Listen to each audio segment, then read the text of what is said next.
disarray you in any way, Mark. There is an acoustic performance going on next door. Some things you just cannot predict. But for those of you who don't know me, I'm Dr. James Wilson. I'm an assistant professor in the humanities program here at Villanova. But I'm not really here in my capacity as a professor, but as a friend and admirer of Dr. Mark Mitchell. Let me just say a few words about, in preface to Dr. Mitchell's lecture tonight. In the great poem by W.H. Auden, Ori Kanonaka, the poet writes of a twilight encounter in which an Arcadian is confronted by a utopian. Politics, suggests the poem, is not constituted by a set of platforms and programs. Rather, these things are the expressions of something far more fundamental, which we might call a disposition, a way of seeing the world. It is the vision of an unprecedented and ideal future, of a utopia, that drives the radical. And it is the vision, the panoramic portrait one paints, of a venerable past that preoccupies the dreams of the Arcadian. This claim about imagination as the foundation of politics may seem implausible in our day. Those we routinely dismiss as ideologues often seem driven precisely by a lack of vision. They are questers with a single object in view rather than with something more comprehensive. And we fear them because they would wreck all in the name of one idée fixe. We at least like to think that our political leaders are pragmatists, a bit like moles with no eyes to see the world at all, but a good snout for working through this or that mound of dirt. And yet, an imaginary is no less present for going unperceived. And if this is the case, then a valuable task for us in the present, especially for young people, is to make visible the imaginative vision that grounds our politics, and in doing so, to enter into it more methodically. Our political life will only be strengthened if we learn to imagine possible and impossible worlds again with the Arcadians and utopians of past, present, and future. We will have recovered a way by which to test our means against our ends, against our duty. It's to this task of recovering politics as an outgrowth of what he called the moral imagination that the writer Russell Kirk committed himself. He thought of political conservatism not as a partisan phalanx, but as a disposition, a way of being that might be most valuable even when a man just sits and thinks or merely sits. The Russell Kirk Society, who is presenting this talk tonight, has here at Villanova for 2 years now been inviting students to study Kirk's works and to reimagine their politics, not so much so that it conforms to the policies of one of our major parties, but to reintegrate their political visions with their deeper moral, spiritual, and historical visions. I hope that the society will grow in the years ahead. Thanks to the generosity of the Matthew J. Ryan Center for the Study of Free Institutions and Public Good, the Department of Humanities, the Honors Program, and above all to the John Jay Institute, the Kirk Society is pleased to present for you tonight this lecture by Mark Mitchell. Before I introduce Dr. Mitchell, I want to just say a word or two about the John Jay Institute. Based here in Philadelphia, the John Jay seeks to prepare principled leaders for faith-informed public service. In its own noble words, it is working to bring about a renaissance of the animating ideals that inspired America's founding. We are fortunate to have such a neighbor here in Philadelphia, and I hope this will not be the last time that the John Jay Institute and Villanova faculty and students convene in the same room. Those of you interested in finding out more about the John Jay Institute should, I suppose, approach this table after the lecture tonight. How fortunate we are, indeed, to convene on this occasion. For those of you who do not know him, Mark Mitchell is chair of the Department of Government at Patrick Henry College. He earned his doctorate at that unfortunate school, Georgetown, and has since authored 2 books, Michael Pliny, The Art of Knowing, and most recently, The Politics of Gratitude, Scale, Place, and Community in a Global Age. He has also co-edited a book of essays on the agrarian writer Wendell Berry. Dr. Mitchell is also founder of the web magazine Front Porch Republic, whose commitment to place, limits, and liberty, to a restoration of human scale and local community, to the center of our political imaginations, has in these last few years earned national attention as one of the few promising political developments in an age more often characterized by partisan rancor and despondent individualism. All Villanova freshmen, including my students here, read Hobbes in their ACS course. There they see an early instance of a political imagination that places fear at the very root of human existence. The mainstream of American politics has seldom in these last years left the fertile soil of fear-mongering for higher grounds. But Dr. Mitchell's work proposes to us that another foundation is available, that of gratitude. I will leave it to him to suggest to you how a politics of gratitude might improve not only our arguments, but our dispositions, not only our policies, but our way of dreaming. My last task is to ask you to join me in welcoming Dr. Mark Mitchell. Good evening. Thank you, James, for that kind introduction. It's a pleasure to be here in Villanova. I've never been to this campus before, but I've watched the team play in Fairmont, and I hope that you all are got your practice filled out, and I'm sure that you have Villanova going far this year. I am especially gratified to be speaking to a group that takes their name and inspiration from Russell Kirk. And if you've read much Kirk, I think you will recognize the Kirkian influence in some of the things that I'm going to talk about tonight. And I want to start with just acknowledging something that I think all of us will agree with, and that is something is seriously wrong with American politics. One of the few things that Americans seem to agree on is that, well, Congress is an ineffectual body that's proficient mostly at pandering to special interests while glibly spending money borrowed against our grandchildren's future. The presidency, in its respect, oscillates between Democrats and Republicans, but nothing really seems to change. The near collapse of the banking industry in 2008 indicated that the problem is not simply limited to the public sector, and the subsequent government bailout of certain entities deemed too big to fail suggests that we have forgotten how to think and to act in terms of human scale. A good term that's largely forgotten. The so-called culture wars have increased in rancor, even as the lines have become more fixed and the warriors more intransient. Voices of decency, propriety, and wisdom are all too often drowned out by those who specialize in vitriol, who seem to take delight in demonizing their opponents. The political landscape is dominated by so-called liberals and conservatives who often seem both illiberal and downright hostile to conserving much of anything at all. Somewhere in the process, we've lost or abandoned any conception of the common good. Now, to adequately address these serious political and cultural and social challenges, I think we need to take a step back from politics and consider certain issues that are ultimately more fundamental.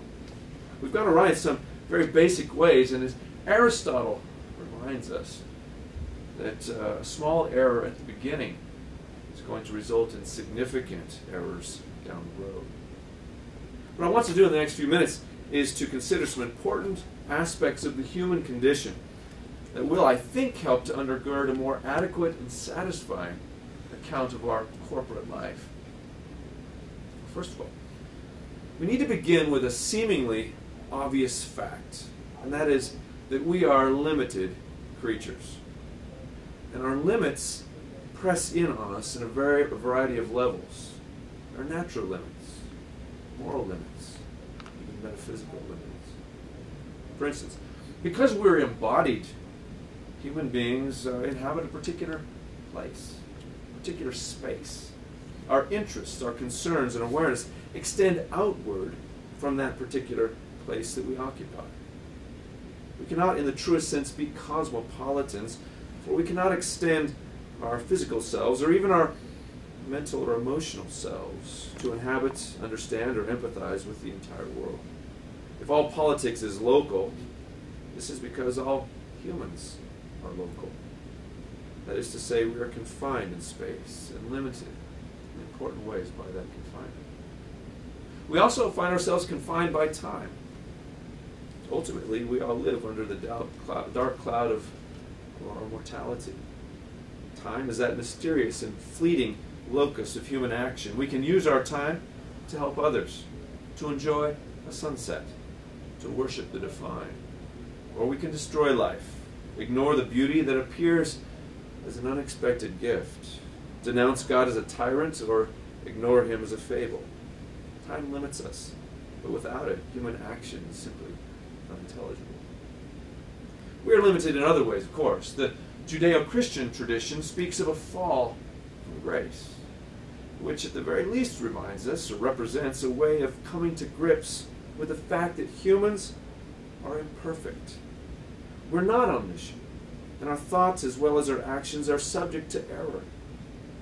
Part of what motivates human striving, I think, is an attempt to recover, if but in a dim way, the goodness, the stability, and health that exists only in our collective memory. To recognize our imperfectibility is crucial.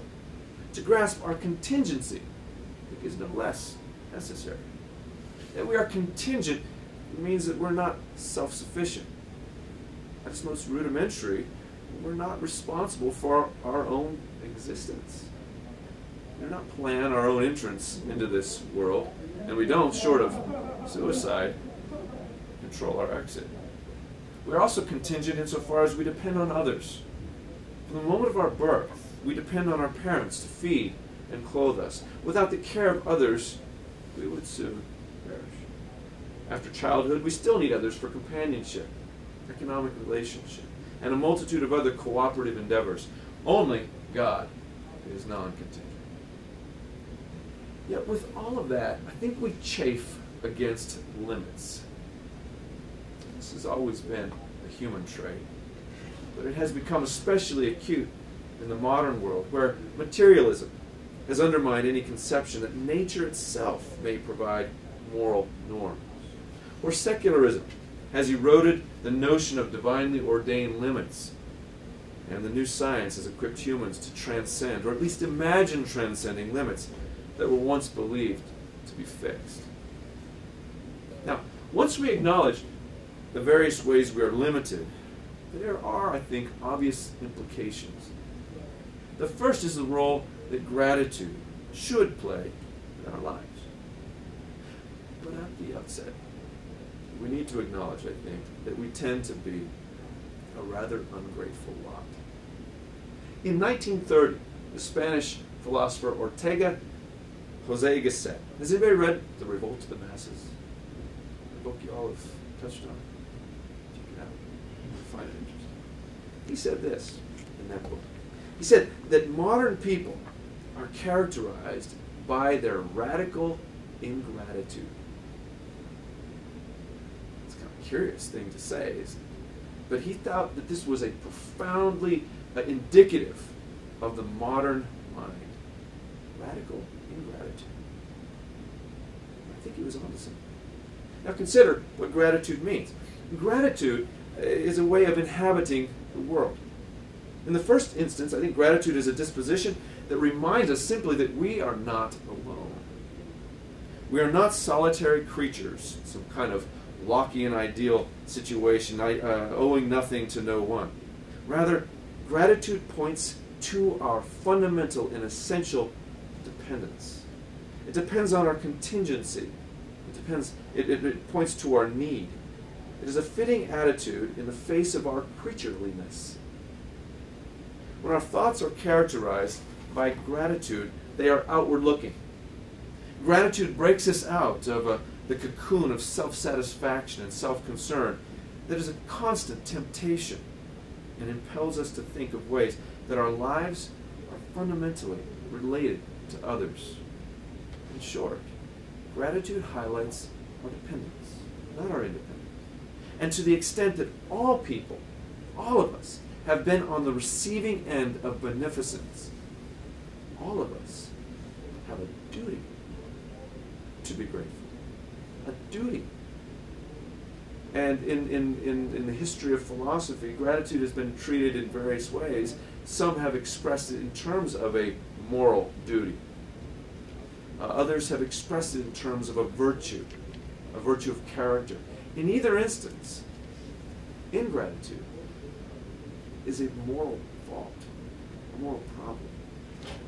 You see, Ortega's claim that our society, that our culture is fundamentally ungrateful. He's suggesting is a moral problem. Now, who or what are the ideas or proper objects of our gratitude? To whom do we owe gratitude? Well, obviously, I suppose God comes to mind.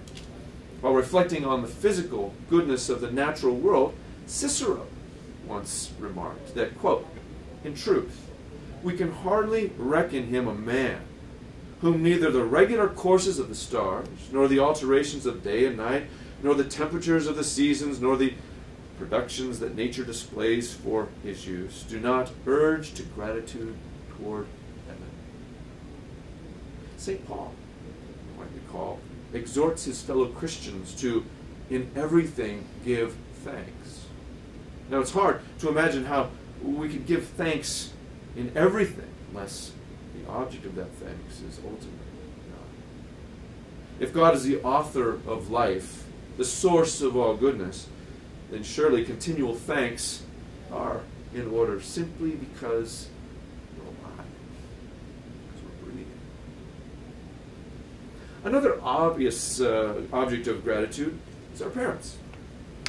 While God is the ultimate giver of life, in a more proximate sense, we do owe our existence to them. And assuming our parents raised us, we owe them a debt of gratitude for providing us food, shelter, educating us to know right from wrong. We have to show respect and deference to our parents. And to fail in this matter is an offense against the natural order of things.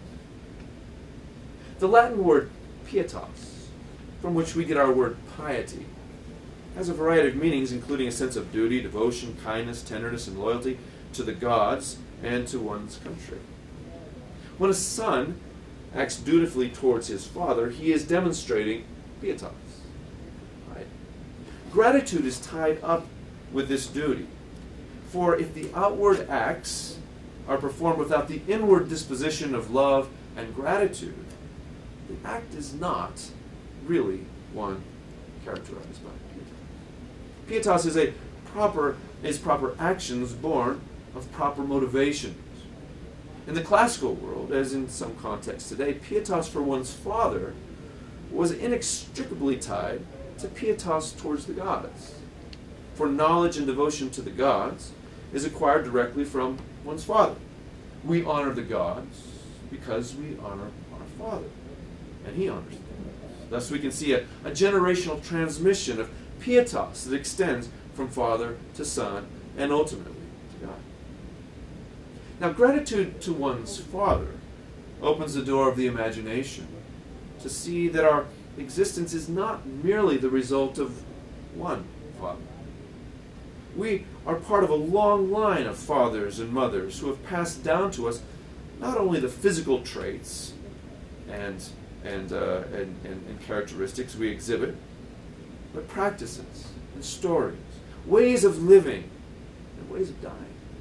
In short, they have given us the culture we inhabit, which is to say, they have given us a world that is specifically human. As soon as we see this, we can realize that our debt is truly beyond comprehension, let alone any repayment. We bear the burden of those who have gone before.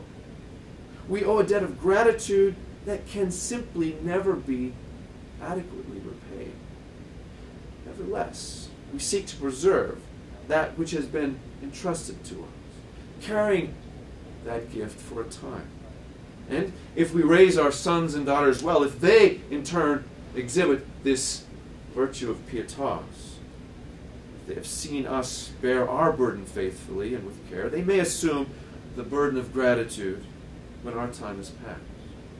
In this way, our responsible actions set an example. Our responsible actions, born ultimately of gratitude, will give birth to similar actions in our sons and daughters, as they express their gratitude to us by assuming the burden of their inheritance and carrying it for the time allotted to them. In this way, and in no other, is culture transmitted. Now, there are many who suggest that we owe gratitude to the natural world. To be sure, without soil, we would die. Without clean air and clean water, our health is impossible to maintain. The simple beauty of a sunrise or a bird's song testifies to those unbought graces of which Burke writes. Living in harmony with the natural world implies a life characterized by responsible action. In the same way that the past is a burden handed down to us by our fathers, so too is care for the natural world, something that requires our thoughtful attention and sustained effort. If we care well for the natural world, our descendants, if they are wise, will be grateful to us. But woe to our memories if we abuse that which has been entrusted to our care. That in an age of plenty, we can take our material bounty for granted is, I think, an obvious hazard. But equally, in an age where we are increasingly insulated from the natural world, we can become blind to the gifts that are simply all around us. When we come to think of our milk, our meat, and our vegetables as products of the grocery store, we've lost sight of reality. We've lost sight of the simple fact that we are sustained physically by a sunlit earth, by the animal, by the grass, by the soil, all of which are nourished by the sun. This is no small oversight. For if we take the time to observe the natural world around us, we come to see one aspect of our debt, one element of our gratitude. Wendell Berry writes of the giftedness of the natural world when he notes that, quote, outdoors we are confronted everywhere with wonders. We see that the miraculous is not extraordinary, but the common mode of existence. It is our daily bread.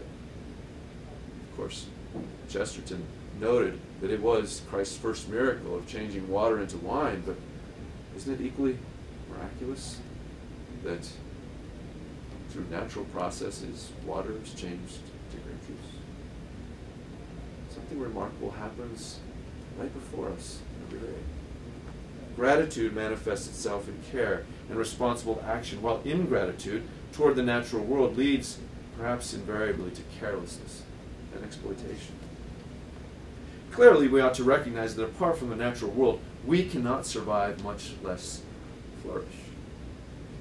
It's a good word, flourish. Human flourishing. The word you use, a concept that you employ, it's one we need to give serious thought to. What does it mean for human beings to flourish? While civilization and the natural world can be conceptualized separately, they are, of course, intimately connected. Civilization simply cannot exist in a disembodied state separate from a physical place. It can't exist online. That is, towns, schools, churches, and markets all must be situated someplace. And if these good things are to thrive, the places they inhabit must be healthy. The riches of civilization, so fragile and delicately wrought, cannot be fully realized or enjoyed in a wasteland. There is a relationship between culture and the natural world that must never be ignored. Edmund Burke recognized the essential and perhaps obvious connection between conservatism and conserving. Look at that. A connection between conservatism and conserving? It seems obvious, right? Today the word is used without much thought of conserving. But Burke said this, quote, I do not like to see anything destroyed, any void produced in society, any ruin on the face of the land.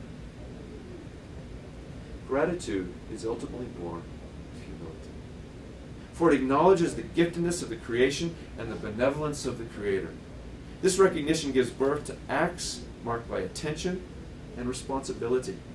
Ingratitude, on the other hand, is marked by hubris, which denies the gift, and this always leads to inattention, irresponsibility, and abuse. Now, so far we've discussed the notion of creatureliness and the disposition of gratitude. And a third concept, I think, is a practical outgrowth of the other two, and that's the idea of human scale.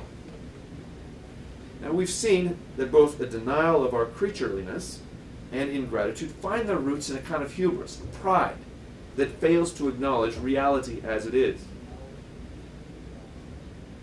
One of the practical outworkings of this hubris is the loss of an appropriate sense of scale. I think we have in our day come in many respects to adore the massive, to aspire to the giant, to favor the supersized. This represents ultimately an unnatural view of reality, a flawed view, and the practical results are striking, obvious, and perhaps most clearly just big. Today we live in an atmosphere charged with giantism. For that reason, we need to consider with care the implications of that disposition. We need to give serious thought to the ways our culture has become simply intoxicated with the big, and we need to explore the reasons that this has come to pass. Now, in the middle of the 20th century, the Swiss economist Wilhelm Röpke wrote of the cult of the colossal. Good term. Has anybody read Röpke? Is that someone you all are familiar with? Good. If there is one economist who conservatives should know and read Röpke.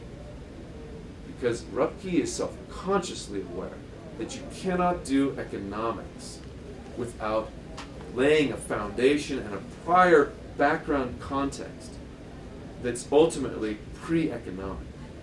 A moral, and ultimately for Röpke, a religious context is essential. He says, I start my reflections on economics with the assumption, with the belief that man is created in God's image. And he thinks that if you start with a false anthropology, a false understanding of human nature, you're going to get everything mixed up. That's right. That economic thought is essential, but it's not autonomous. It must be couched within a larger vision of human flourishing, of human nature, of human good. Well, he wrote of what he called the cult of the colossal, a nice little phrase. And he thought that as the 20th century wore on, the predilection for the colossal would fade, unable to bear its own weight. And sadly, I think he was wrong on that one, at least so far. In some ways, the momentum has even increased. Nevertheless, his call for return to human scale institutions, I think, is as apt as ever. Well, why exactly is human scale important? Why should we talk about it? Well, the ancient Greek philosopher Protagoras once remarked, famously, that man is the measure of all things. Now, he no doubt overstated his case. But he does get, I think, at an important truth. Much of what humans do must be tied to the measurement of the human being. If that connection is broken, human artifacts, human institutions become unnatural monstrosities that are simply ill-equipped to serve well the purpose for which they were created, which must have something to do with human flourishing. Take, for example, a simple example, just a chair you're sitting on. Carpenters cannot build good chairs without first considering the human form and size. If they paid only attention to form and not size, they could construct a chair 20 feet high. Fits human form, but not scale, right? Or maybe 3 inches tall. It would have the form of a chair, but would it be really a chair that you would use? I said, well, this is an interesting piece of artwork, big, huge chair, or little miniature thing I can set on the shelf. It wouldn't be a chair in the fullest sense. The form would suit, but the size would not. If, however, they considered only the size of a human being, but not the form, there's every chance that this chair would be simply unsittable, or at least terribly uncomfortable. Obviously, carpenters or manufacturers must attend to the needs of human beings before they commence to building a chair. Only then will the products have a chance of being good chairs. That is, one suitable to human needs. The same principle applies to the construction of buildings, for instance. While the varieties are endless, there are certain principles that must be followed when, for instance, building a home. Doors must be within a certain range of size and manageability. 30-foot tall doors that weigh hundreds and hundreds of pounds are practical. They're hard to open, harder to shut. So you're gonna hurt the dog when he gets trapped, right? The poodle's gonna yelp when he gets caught in that door. Steps cannot be too high, for instance, lest they act as barriers. A 12-inch step works. What about a 36-inch step? Suddenly, the purpose of the chair is rendered moot. It's no longer facilitates accessibility, it serves as a barrier. Vertical windows dignify the human form, whereas horizontal slits at waist level make seeing out, well, difficult. Who wants to stoop to look out? And from the perspective of the street, think of what that does. It cuts off the human form, cuts legs and heads off. All you see is torsos. Something is undignified, not suited to the human form when windows are not thought of and constructed in terms of human scale. The same kinds of arguments apply to streets, to cities, schools, farms, technologies, and businesses. The principle of human scale applies to politics, to economics as well. A political or economic structure that pays no heed to the natural requirements of a human being, that is, to human flourishing, will invariably be in tension with the humans it is intended to serve. E.F. Schumacher wrote a little book called Small is Beautiful. Anybody read it? It's not that small of a book, actually, ironically. I commend it to you. You should read it. The subtitle is rather charming. It's this: Economics as if people mattered. Who would have thought? The purpose of an economy, for Schumacher, is not to grow. It's not to be as big as possible. The purpose of an economy, and the purpose of a political system, for that matter, is to facilitate human flourishing. That is, the economy, like the Sabbath, is made for man, not vice versa. But this claim about human flourishing requires that we ask fundamental questions about human beings. Fundamental questions that ultimately can't be answered in a purely economic idiom. That is, what are we? What does it mean to flourish as a human being individually? What does it mean to flourish corporately? Those are deep questions, philosophical questions, questions that may even push us into the realm of metaphysics. If we fail, however, to ask and answer these questions, we will fail to get our economics right. We'll fail to get our politics right. If we fail to think correctly about education, about architecture, cuisine, religion, in short, we will fail to adequately address the essentially human questions, and therefore these ancillary aspects of the human condition will be fundamentally marred. Well, why are we so attracted then to this notion of giantism? There are a variety of reasons, I think, but we can begin with the rise of secularism. With this, we come to forget our creatureliness. We come to neglect the debt of gratitude we owe to God. When we forget or simply conveniently ignore that we are contingent creatures, we inadvertently create an enormous metaphysical void. In ages of belief, God served as a cosmic ordering principle, if you will. His presence oriented the various particulars of reality into a coherent whole. His existence made possible the so-called unity and diversity witnessed in, for example, medieval philosophy. With the rise of secularism, this ordering principle was forfeited, lost. The manifold particulars came unmoored from the orienting fact of God's existence. Without the unity that God's existence provided, particulars lost their orientation to the whole. Only kind of radical multiplicity remained. This obviously brings to mind Richard Weaver's critique of the modern problem. If you all read Ideas Have Consequences, it's one you ought to look at. Because it suggests that this is precisely the problem, that a loss of the idea of universals has rendered all particulars radically separate, individualized essences without any kind of unifying element. And you can see what that means in terms of the implications for human nature itself. You are merely an individual. There is no such thing as human nature that may limit us even as it directs us toward ends that are proper to human beings. You are ultimately the product only of choices you make.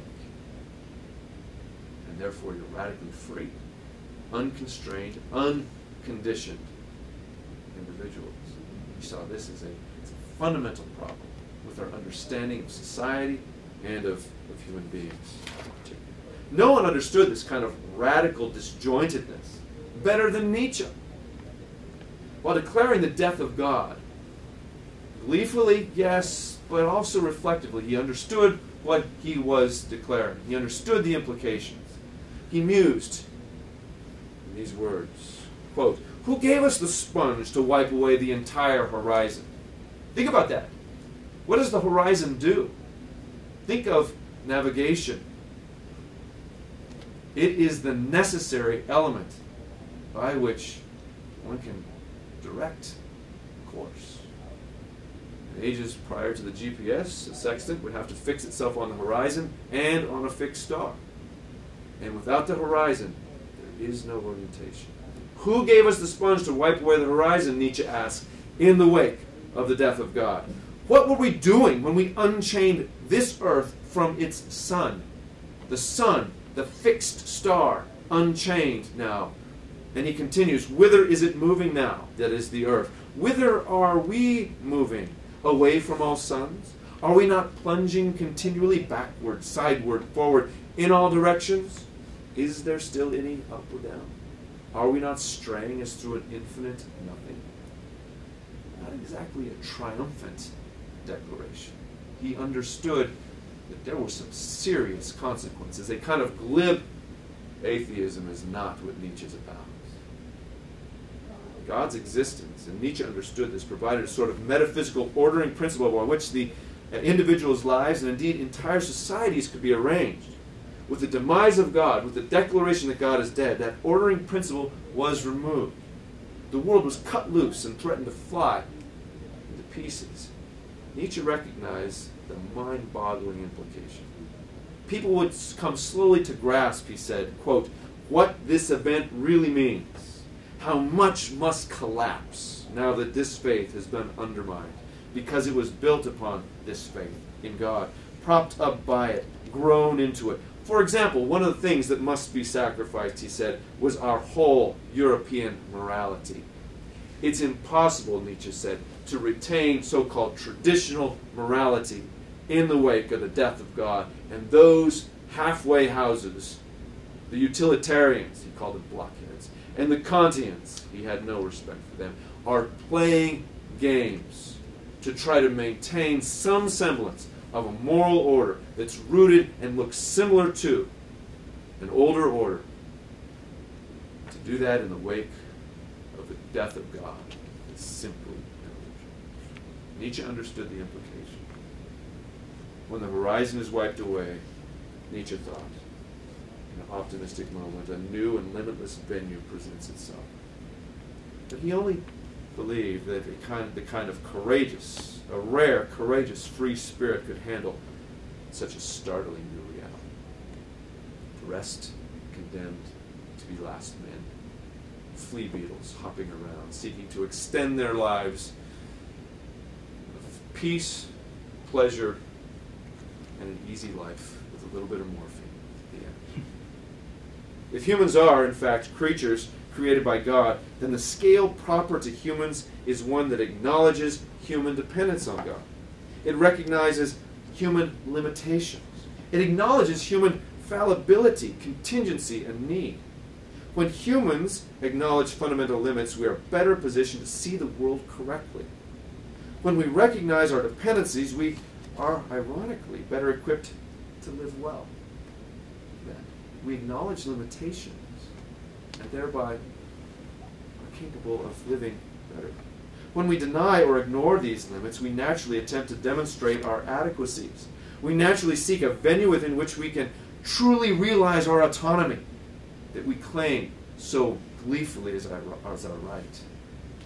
Ultimately, we naturally seek to swallow the world, to dominate the world, only to find ourselves choking on reality. Well, while we are accustomed, I think by virtue of a culture that fairly worships bigness, to think in terms of quantity, we give precious little thought to propriety of scale.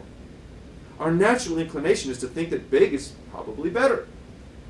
But this is not a truth necessarily rooted in reality. Instead, it's a predilection exacerbated by certain dispositions that emerge in the modern world. If we are to understand these dispositions, we must learn to see the world differently. We must consciously train ourselves to think in terms of appropriate scale. It's not a question we often ask. As soon as we begin asking questions of this sort, we'll discover a world of possibilities opening up. We'll be able to ask whether or not the biggest version of something is necessarily the best version.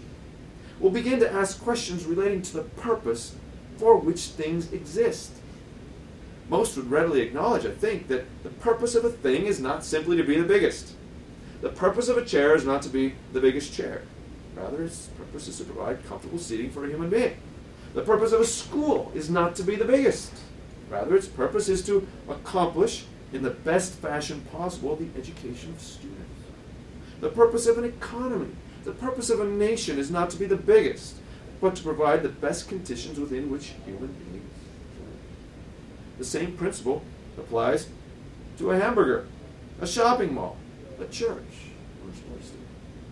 These questions of scale apply to all areas of life. And if we are to deal adequately with the problems in political or economic spheres, problems that we are facing in an acute way today, we cannot neglect questions of scale. If we're to deal wisely with environmental challenges, let's think about matters of scale.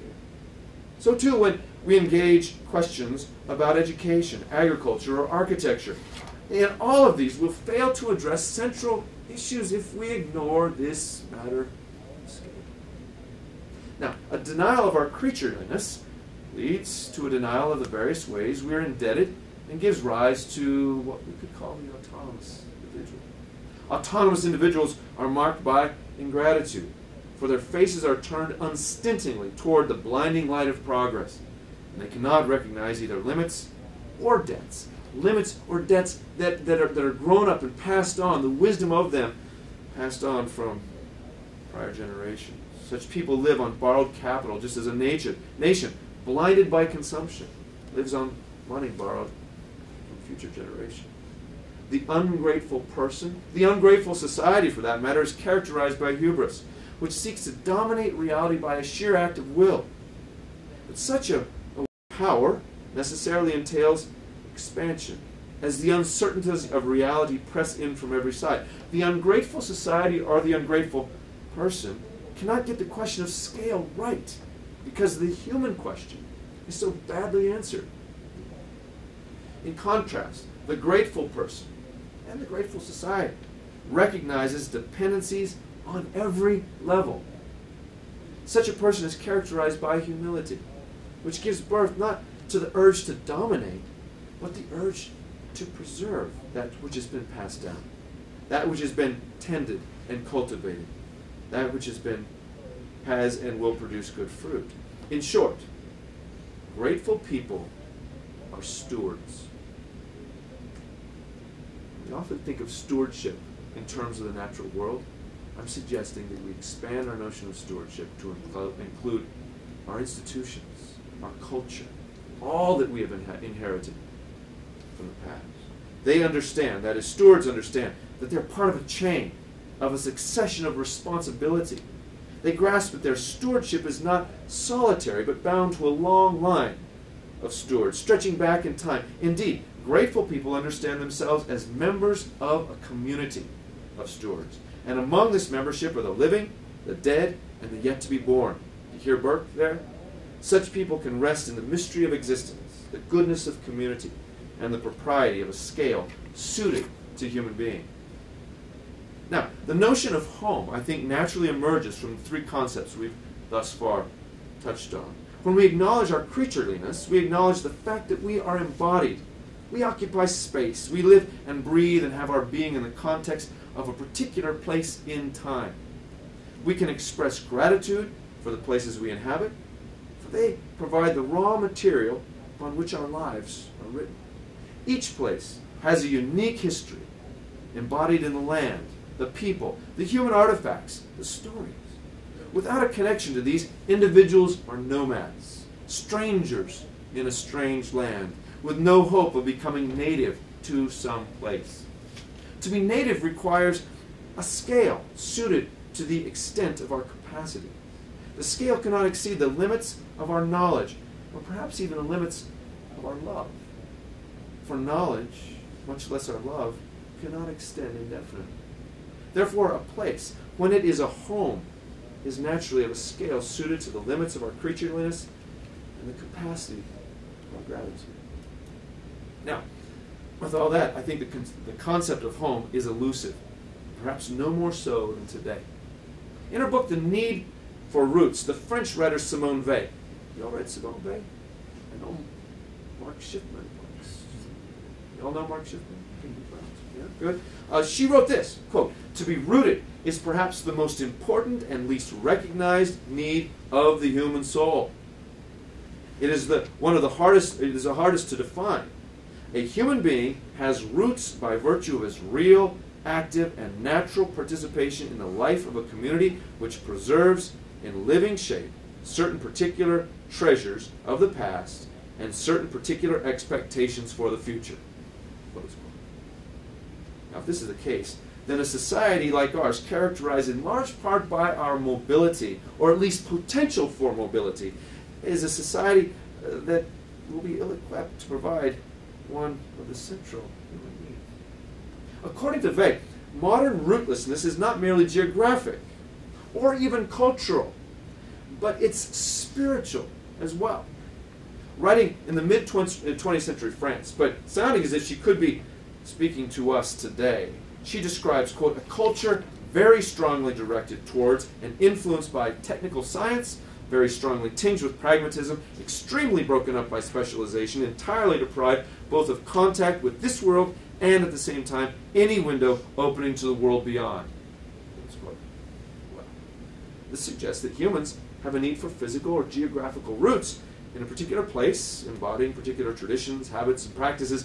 But equally, if Simone Weil is correct, humans require roots in a transcendent world, a world of spirit, a world of moral truth. In short, the uprootedness of many today is both spiritual as well as geographic. Today we live in a world where mobility is the coin of the realm, and the idea of being settled in one place appears terrifying to some and simply impossible to others. Commitment to a particular place is a significant challenge in a modern world, and there are a variety of factors contributing to this restlessness. Well, what are some? The very way that we conceived of the world changed in the wake of the Enlightenment and the secular impulse that accompanied it. Think of the medieval mind. It was shaped by a particular understanding of reality. All creation was connected in a great chain of being that extended from the highest creatures, the angels, created, down to the lowest, most significant atom. Humans created, as the psalmist said, a little lower than the angels, and had a distinct place in the order of creation.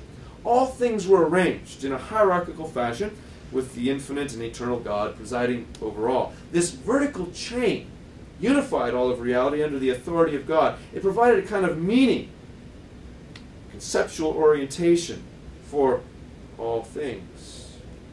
Humans belong to this order of creation, and because they are the highest of the embodied creatures, they are also, according to this vision of reality, tasked with ruling the rest of the physical creation.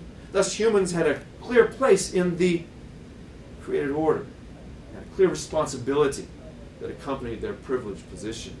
Now, with the collapse of the medieval world, this great chain of being slowly crumbled as well. this geocentric cosmology that incidentally gives us Dante's Divine Comedy. Can you imagine Dante writing his Divine Comedy in a Copernican world? Doesn't work, right? It collapsed. This geocentric cosmology collapsed in the wake of Copernicus. With the Earth no longer at the center of reality, it became, that is the physical center of reality, it became much more difficult to assert that humans were the center of anything at all. This invention of the telescope brought into view a stunning array of stars and galaxies that overpowered the imagination with the vast extent of space. Earth, it seemed, was merely an insignificant planet orbiting an insignificant star on the fringes of an infinite, or maybe not, space. The elegant hierarchical order represented by the great chain of being was replaced by a growing skepticism about the significance of human existence itself. Maybe it's all absurd. The links of this chain were sundered, the order of reality was lost. No longer did all parts of creation have their neatly assigned places in the created order. In the process, humans lost sight of their clearly delineated privilege as well as their responsibility. The longing for a place, understandably, remained intact, for the comfort accorded by the great chain of being was, I think, enormous. Yet, the modern person, bereft of that order, that view of the world, finds himself seeking the kind of place that the earlier vision of the world provided. Modern restlessness is, at least in part, the product of a world in which the chain joining all things has been severed, and each person is striving to find his own place without the structure of a hierarchically ordered creation. That is, an imaginative structure has been lost. Skepticism about transcendent reality leads, I think, invariably to philosophical materialism. That's the tendency of these. And philosophical materialism in our age has opened the door to a more general kind of materialism, namely consumerism. After all, if we're merely pleasure-seeking creatures who cease to exist with the demise of our physical bodies, then our chief concern will be the enhancement of our personal pleasure. And to be sure, personal pleasure is greatly enhanced, if only temporarily, by the things that money can secure, by the pleasures that it can produce. When members of a society make material gain their central concern, that society will embrace an ethic of mobility, for each person will be quite willing to relocate in the pursuit of affluence. Thus we see communities of transient individuals, each committed primarily to the acquisition of material gain and the betterment of their immediate family members. Homes tend to become merely launching places for economic and hedonistic endeavors, and individuals tend to lose any abiding concern for the long-term future of their places, of their communities. In such a setting, any notion of community membership, which evokes ideas of commitment and loving concern over a lifetime, is replaced by a much narrower concern for personal affluence, individual pleasure. But skepticism not only undermines the commitment to geographic place, it eliminates any idea of a heavenly home as well, which can serve to moderate and even redirect the sort of consumeristic passions engendered by our contemporary society. Thus it seems that the same set of beliefs that help to create geographic homelessness also tends to create a spiritual homelessness as well. Too often, too many modern people find themselves without a place either in this world or in the next. Now, what does that mean? A healthy local community comprises particular people inhabiting a particular place, sharing local customs, activities, and stories. In short, community members participate in a complex web of relations that are flavored by the particular history, geography, culture of that place. When we describe a local community in those terms, it becomes clear how a massive national community is simply impossible. Even more fanciful is the idea of a world community. To be sure, we can share a common nature with other human beings and common needs and desires, and we can even empathize, perhaps, with and render aid to humans from radically different communities.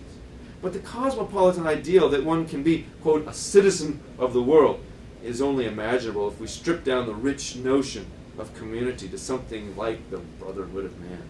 The idea of universal brotherhood, I think, is appealing, and insofar as it goes, it's true, but abstract brotherhood is not the same as living in a local community with men and women of flesh and blood.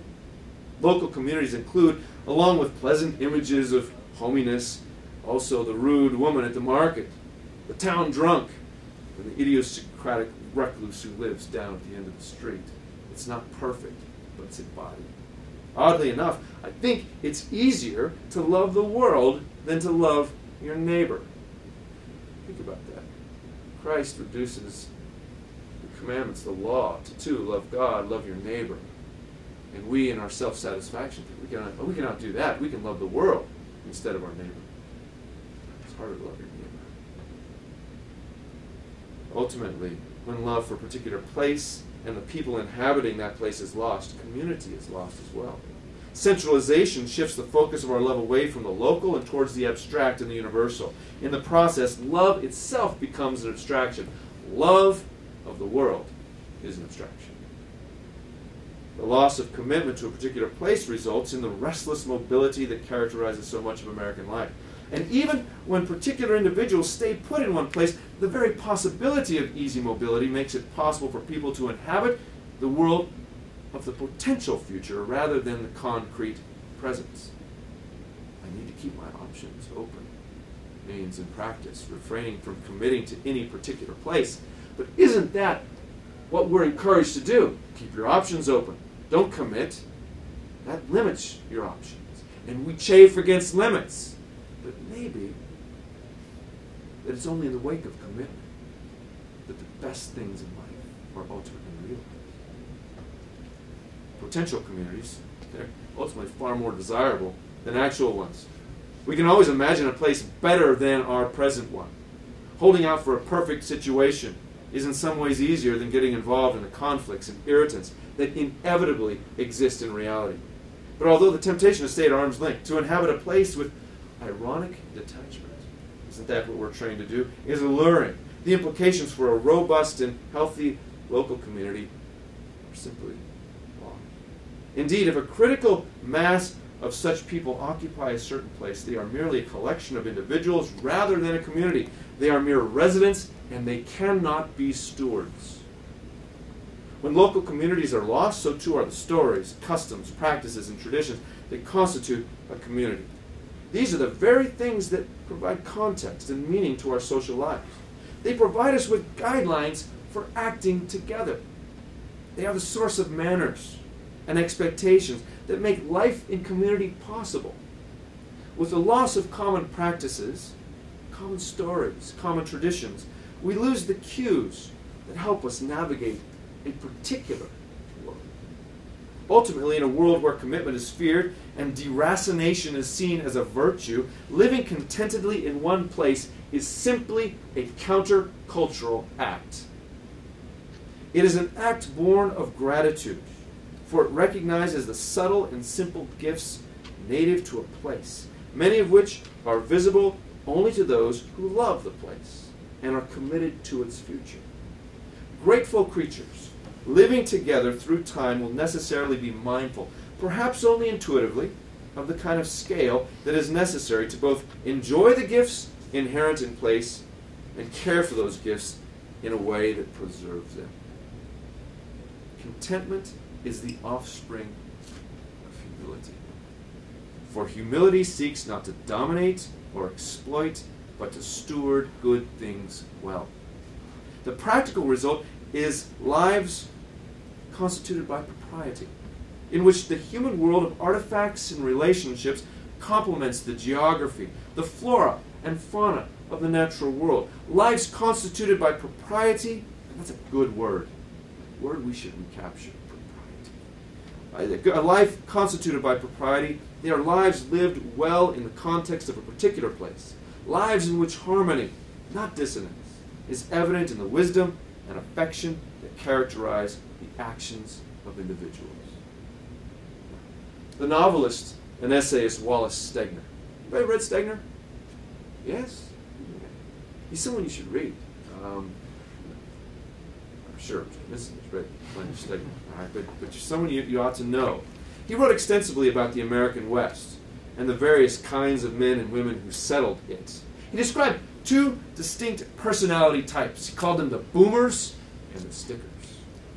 Boomers are always on the lookout for a fast buck, for the next big thing, the next gold rush, the next oil strike. They sit loosely in the saddle, always ready to light out for the next big thing, the land rush, promises of wealth, excitement, and success. Boomers are transients who never commit to a place, for they are convinced that there is always some other place that is superior, one that will finally satisfy the restless longing that constantly agitates their minds. In a real sense, a boomer can be a boomer even if he or she never musters the gumption to leave. For failing to commit to a place and see oneself as part of the ongoing story of a place characterizes the mind of a boomer. Stickers, in contrast, and as you might guess, stick. To be sure, the American West, and America as a whole for that matter, was settled by people who left their homes and went out seeking a new place. Some were motivated by desire for land, some sought religious freedom, some were on the run from the law. Nevertheless, from among this variegated band, many chose to settle down, build homes, raise kids and crops, start businesses, and plan for the future. In imagining themselves in their places for the long haul, they learn to think differently than boomers. Rather than attempt to extract quick profits, stickers think of passing on a legacy of care to their children, to their grandchildren. According to Stegner, a recognizable indigenous culture emerged in the West, and this was, quote, the product not of boomers, but of stickers, not of those who pillage and run, but those who settle and love the life they have made and the place they have made it in. Now, I think it's true that many of us have left our homes. Some of us never really had one. For most, returning home may not be viable or even a desirable option. Nevertheless, we can choose to be stickers. We can commit to our homes. And in the process, we may be surprised to find hidden springs, available only in the wake of commitment, that nourish us in that place. Commitment then takes the form of membership, and membership in turn becomes joint ownership in a living tradition, a vibrant tradition embodied in a community that transcends any one person, even as all its members, members living and dead, sustain it by their fidelity and loving care. Thank you for your attention.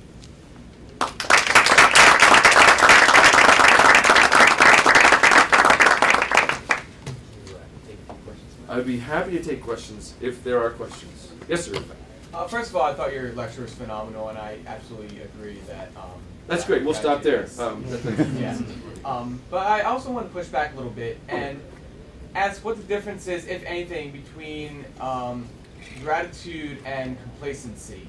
In other words, does a society based on gratitude leave no room for, I guess the word ambition is not exactly what I'm trying to say because that's a negative connotation, but like goal setting, a desire to improve. Yes. Are the two compatible, do you think, and how so? They are compatible indeed. One implies the other. And it's for this reason. If you think of how Burke, I assume you've read some Burke. I'm familiar with him. Good. All right. You all should read Burke. All right. He argues that no conservatism, and if you all have detected that part of what I'm trying to do is articulate or re-articulate a kind of older form of conservatism. All right, you're in on the secret.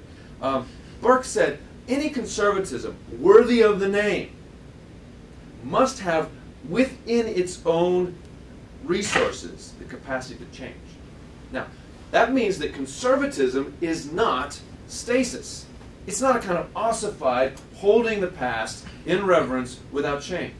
Conservatism always has the capacity to look at the inheritance, to look at the gift, and to seek in a loving fashion to improve it. To improve it and then pass it on to the next generation. It's the attitude that Burke found so offensive was the idea that, yes, what we've inherited is problems. Every human inheritance has problems. And he said the Jacobins have got their attitude exactly wrong. That the wounds of a father should characterize how we think of that which we've inherited. Treat the imperfections of the state, he said, as you would the wounds of a father. Tenderly care for and try to improve. Rather, the Jacobins, he said, are loath to even, they want a perfection. And we're not talking about politics of perfection, we're talking about politics of care. And he said the Jacobins, they look at the wounds of a father, the wounds of the state, and say, that's imperfect, let's hack that thing up. Let's hack the old body up, throw the body parts into a kettle, stir in some weeds and incantations, and hope that something better comes out. It's a destruction of that which is inherited, which is ultimately ungrateful, isn't it? It's rooted in a kind of hubris. I can do better than what my fathers have done, and it's an attempt to destroy and then optimistically raise something up. Conservatism, and the way that Burke is thinking, and I think it's rooted fundamentally, turns on this idea of gratitude, fundamentally is oriented toward improvement. Fundamentally, but it's a kind of improvement that takes what has been given and tries to improve it so that we can pass it on. Think of inheriting something from your grandfather, your great-grandfather, right? A piece of land, for instance. and he's cared for, tended for it all his life. What can you do? Well, you can say, well, Granddad gave it to this to me, and I'm just going to sit there and let it do whatever it does, and I'm going to give it to my son, my grandson. Well, it's going to change. What would you do? If you're going to live and treat that piece of land in the spirit in which your grandfather lived on it and treated it, you're going to seek to improve it, seek to cultivate it, seek to bring out its latent riches, even in the process of caring for it with a kind of continuity in the past. There's a continuity and change. Eliot spoke of this in a little essay called Tradition and the Individual Talent. You all have read T.S. Eliot, yes? All right? Important thinker. You need to read. And he thought of this in the context of poetry. You can't be an innovative poet, he thought, without having one foot firmly set in the tradition. You need to know the past in order to take the past and then move it forward in an innovative fashion. It's a both and. It's not a. So I would say that rather than seeing a tension, the idea of gratitude, the politics of gratitude, implies a kind of loving care, a stewardship that's going to seek to bring out all the potentialities that may not even have been realized yet. They go together. Does that work? Hit it around the head. Thank you. Yes, sir. I think in response to that, Russell Kirk wrote an essay called 10 Conservative Principles, I think that he drew from Burke, that really covered that pretty well. It explains those two tensions. Yes. So. More questions?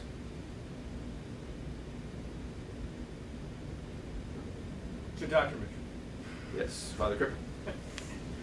What do these, future members of the General Assembly of Pennsylvania do about fracking?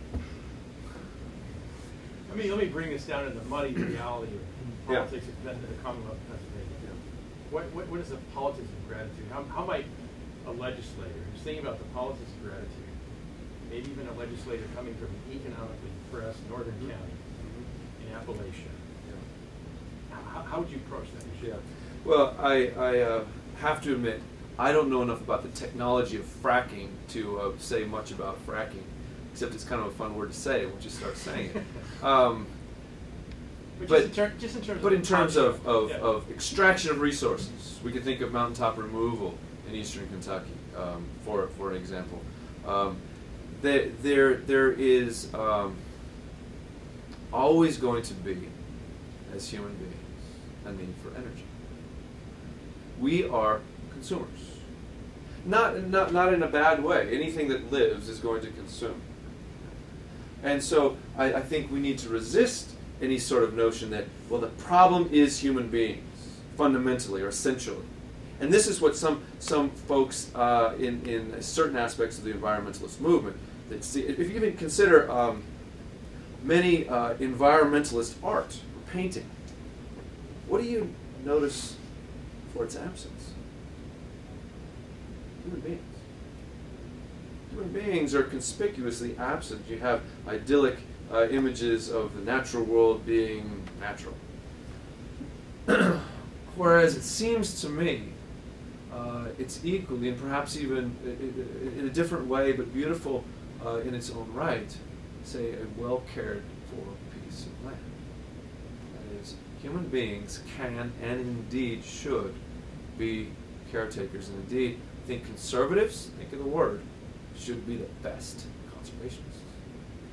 And if we fail at that, and what we've done is we've seeded, that is, conservatives have tend to see, well, the environment, think of the word environment's a problem. It implies something outside of us, right? Something other than us, and that we're not part of it, and we can take care of the environment or not. The environment that's the purview of the left, and we don't want to be associated with those tree huggers, and so well they can do. And it's created a problem. Conservatives need to recapture the language of conservation and all of its facets. Maybe even dispense with the language of environment itself. Linda Berry says a better term is creation. Suddenly, the environment's not out there. Suddenly, creation, we're part of it. We inhabit a creation. We are part of a creation. And as beings given responsibility to steward well this creation, we have obligations. Now, there's always going to be difficult decisions at the policy level. There's always going to be challenges about, well, and this requires, I don't want to say anything specific about fracking simply because I don't know enough about it. And one of the problems, I think, is looking for blanket solutions to all problems. You need to look at particular issues and come up with particular solutions that work in a particular context. And that means it requires a whole lot of study ahead of time, a whole lot of sensitivity to the particular needs of a place and the people of that place. But I can tell you this. The debate shouldn't be held without the recognition that the people who inhabit the place have an important stake. Again, I'm thinking in terms of Barry's work, but he gives an example of a nuclear facility that was being proposed. It was somewhere in Kentucky, I believe, or Ohio, and there was some concern among local people, the neighborhood, that, well, we don't want that in our backyard. All right, they're just classic NIMBYs, right? Not in my backyard. Well, so the concern, the corporation that was going to do this, held a town hall meeting, and a group of the executives were on stage to answer questions. 10 or 12 of these people came. And one woman stood up and asked one simple question of these people on the stage. How many of you live within a 50-mile radius of this proposed project? How many hands went up, do you think? That is, that we at least should, in this deliberation, take into account the concerns, the fears, and desires of those people who are present. And we have a problem with scale when an outside organization can, in fact, dictate without recourse, really, what goes on in a local community. There should at least be a substantial voice. Doesn't answer the question, but at least suggests, I think, an avenue by which some of these things need to be discussed. It cannot be handed down from on high without consideration for local concerns, for the community that's going to be affected. What else?